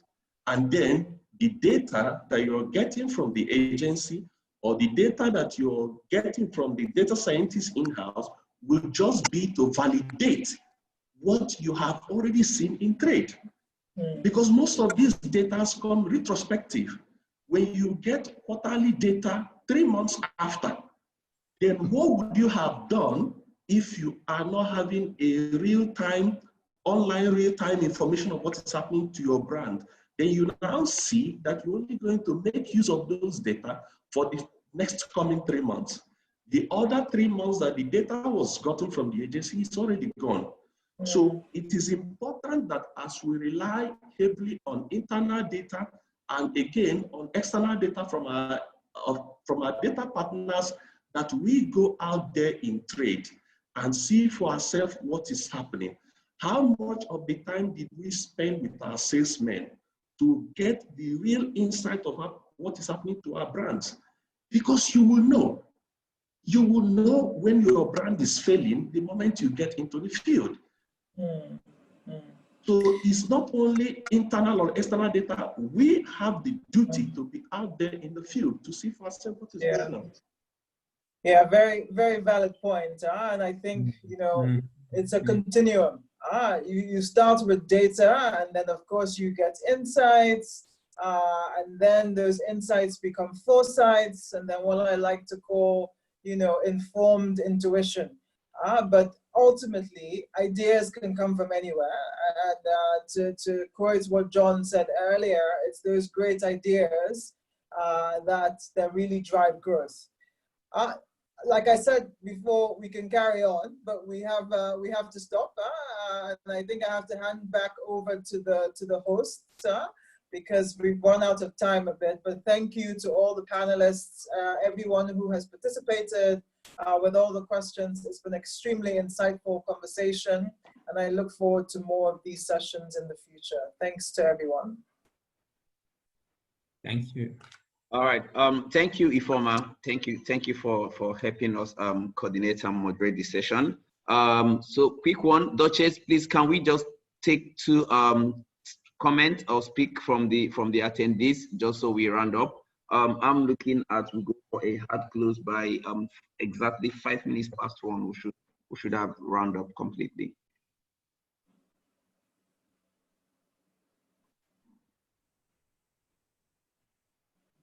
Dochase team, can you hear me, please?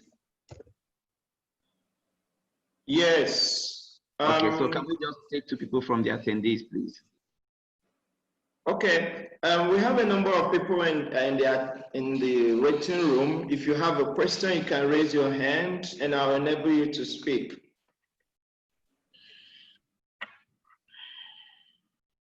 Okay, we have Christopher. Christopher, you can ask your question. Christopher Warhearing.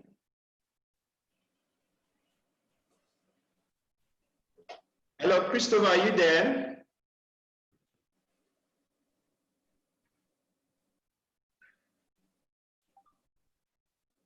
Christopher, can we hear you? Okay, and while Chris is waiting, we have Philip Chilaka.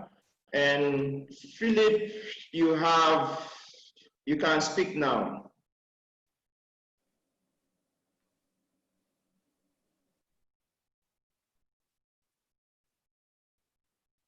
Hello, Philip. Can you hear me? Can you hear me? Yes. You can ask your questions.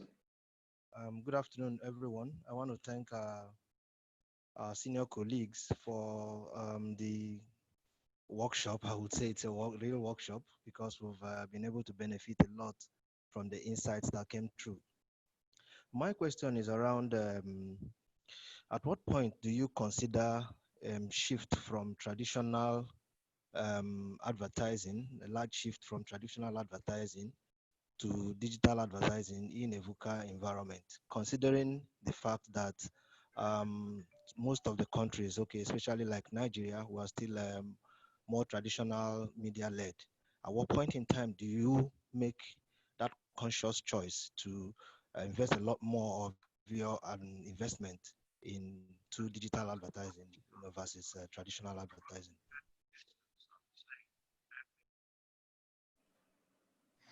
I can take that one if you like.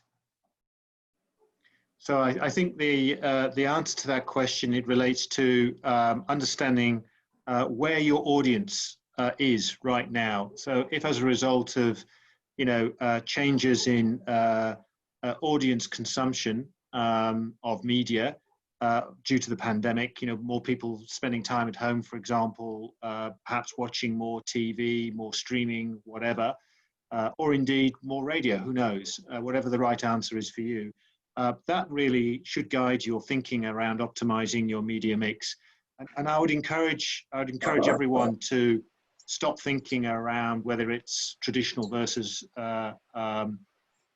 digital, because everything is digital these days. TV, as I was mentioning before, through connected TV, smart TV, is digitized. Outdoor is increasingly becoming digitized. Radio, it's digitized. So it goes, but still with the fundamentals. How is your target market consuming media, and therefore how do you reach them?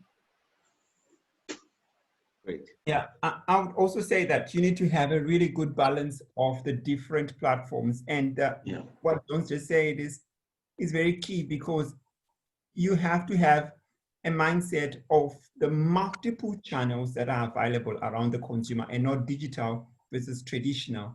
What we've certainly seen in empirical studies that we've been doing ever since before the COVID problem became a problem in Nigeria and throughout, we have seen clearly that there are increases in digital use of platforms such as Facebook, such as WhatsApp, your house parties, and TikTok, and all that. That's over 70% in general. But we have also seen that television has had a very constant stay throughout. So TV remains important, because remember that for some households, they still find it difficult to afford that data that can sustain them being entertained for hours. And you see that TV has had that constant prominence over time. But what's key is that digital platforms have introduced new occasions for communication and media consumptions, such that you have different digital channels playing throughout the day, and yet you are seeing television being more prominent around prime time when people are actually having dinner or around there. So it's about coming up with very simple model, not complex marketing mix models in quotes, but very simple models that allow you to understand that you should be putting 20% of your budget, 30%, 40%, and for such sustained times for you to actually have impact. So these are very simple things that really do not need complex scientists that you can actually get done. And Philip, if I may add to what Agri said, I don't think it is a one-size-fits-all. For me, it's about understanding your audience and where they are. And even when you want to move from traditional to the digital space, within the digital space, you need to also understand what platforms within the digital space that appeal to your target profile. It is not every of your target audience that are on Facebook, on Instagram, on WhatsApp, on TikTok, on Google+. You need to have a good audience profile understanding of your brands and where these guys live. If we take, for instance, during the lockdown in Nigeria here, you see that the television becomes very premium for people in the sense that everybody is at home. So your television, your mobile is the only easy access for you to get information. But then people still move around skeletally, and then the out of home still subsist. So it's understanding your audience, understanding your target profile and how they consume your media. And then you'll be able to have a balanced view of what will appeal to them. It's good to maintain a digital presence. It's also good to have a traditional presence, depending on what works for you. Yeah, and if I could just add to that very quickly, I think, you know, what's important, one key lesson from this pandemic is the ability to evolve and the ability to change and respond to new behaviors. During the COVID pandemic, we at MasterCard, you know, we pivoted and we reallocated most of our spend to digital. And of course, you know, the spend was reduced for obvious reasons, but we focused primarily on digital. Now we are reevaluating other channels and making choices accordingly. So I think that's key, and it's not about getting, you know, a copious amounts of data to back up where the audience is. It's really about being nimble and making those choices, whether it's traditional or digital, about where your audience is, and more importantly, having the right content for the right audience in the right channel. So I think that's super critical as well. Yeah.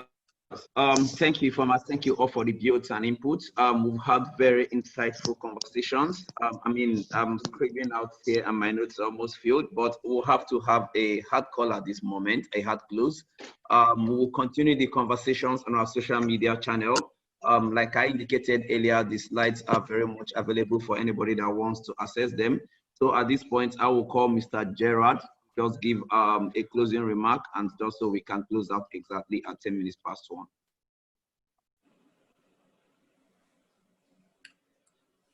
Hi, Gerard. Okay, so Gerald's mic is off. Gerald's mic is off. Okay, Ediri, please, can you help us with the closing remarks? Just so we can I'm back. Oh, good. You hear me? Yeah, we can hear you. Go ahead, Gerard. Yeah. Yeah, I said thanks, Obum. It has been quite an interesting and exciting session. We have learned that we need to be nimble, we need to look at the times, and we need to determine what works for our consumers in each of the scenarios or situations. It has been quite interesting, and I just want to thank all our keynote speakers. I'd like to thank Mr. Chris Wolf-Caesar, Marketing Director of Friesland Campina Wamco Nigeria PLC. I'd also like to thank John Broom, quite insightful what has been happening in Australia. He is the CEO of the Association of Australian National Advertisers, AANA. I'd also like to thank Emmanuel Agu. I think we were together at one other session a while back. He's the Group Marketing Director for Dotner. Of course, the whole session was ably moderated by Ify Dozier. So thank you, Ify, for that wonderful session. She's the Director, Marketing and Communication, Sub-Saharan Africa, MasterCard. And then we also had two panelists who joined the panel session. We have Agri Mapusa, Chief Growth Officer for Kanta, West East and Central Africa. And then we have the first and foremost, she is the Vice President of Advan, in the person of Mrs. Bridget Oyefeso Odusomi, Head Marketing and Communications, Stanbic IBTC Holdings, PLC. Before we thank, well, I'll thank the partners, but there are some other notable personalities that came into this webinar. First and foremost, I'd like to recognize the Acting Registrar of APCON, Mrs. Ijedi Yoha. Thank you, Ma, for finding time out of your busy schedule to come for this webinar. I would also like to recognize the presence of Mr. Tony Agamume, the president of NIMN, that's the Nigerian Institute of Marketing. I'd also like to recognize an Advan trustee in the person of Mr. Lankwe Omoyele, who is also the MD Nitro 121. Also to recognize Ikwo Uko, MD Ethod Marketing, and also a former Advan Vice President. Thank you all for coming. Mrs. Hannah Oyebanjo, MD Redwood Consulting, and also a former Advan ESCO, you are not left out. We recognize you and we thank you for always supporting us. Thank you for always being there whenever we're having anything. Our partner associations, we have Mr. Femi Adelusi representing MIPAN, he's the president of MIPAN. And we also have Mr. Emmanuel Adufu, president of OAN. But this session could not have happened without our host. So we really, from Advan, we really want to say big thank you to the CEO of Dochase, ADX, in the person of Mr. Chibuke Good News. Thank you all, thank you all, thank you all. This was a wonderful session. And as Obama has said, we can continue the discussions on our social media pages, handles. Thank you. Thank you all. So, Thanks, everyone. Thank you, everyone. Thank you, everyone. Thank you. Thank you. Make the most of what's left of today. Thank you, John. Thank you, Chris. Well done, everyone. Thank you, Advan. Thanks, Bumi. Thanks, everyone. Thank nice you. seeing everyone. All right. Take care. Thank you, Dochase. Thank you. Bye. Thank you. Thank you, Advan. Bye. Let's keep in touch. Yes. Bye. Thank you. Yes.